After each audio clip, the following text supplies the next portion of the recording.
Hi! Tasty అరటికాయ పులుసు ఎలా పెట్టుకోవాలో చూసేద్దామా? దీనికోసం ముందుగా అరటికాయని పీల్ చేసుకొని ఒక బాండీలో వేసుకొని ఉప్పు, పసుపు, వాటర్ వేసుకొని అది ఉడకబెట్టాలి. చింతపండుని ముందుగా నానబెట్టుకొని రసం తీసుకొని ఉంచాలి.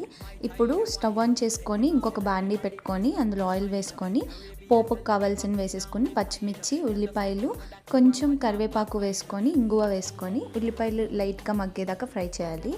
ఇప్పుడు అందులోనే టొమాటో కూడా ఒక టొమాటో వేసుకొని ఉప్పు వేసుకొని లైట్గా అది మగ్గనియాలి. ఇప్పుడు ఆల్రెడీ మనం ఉడకపెట్టుకున్న అరటికాయ ముక్కలు కూడా అందులో వేసేసి నానబెట్టుకున్న చింతపండు రసం కూడా అందులో పిండేసి కావలసినంత వాటర్ పోసుకొని కొంచెం సేపు మగ్గనియాలి. ఆ చింతపండు రసం అంతా ముక్కలకి పట్టి చాలా టేస్టీగా ఉంటుంది. ఇప్పుడు అందులో లాస్ట్గా కారం అండ్ పులుసు పొడి కూడా వేసేసుకొని లైట్గా కలిపేసుకొని లాస్ట్లో బెల్లం వేసేసుకోవడమే. అంతే, టేస్ట్ చాలా బాగుంటుంది. మీరు కూడా ట్రై చేసి ఎలా ఉందో కమెంట్ చేసేయండి. Thank you.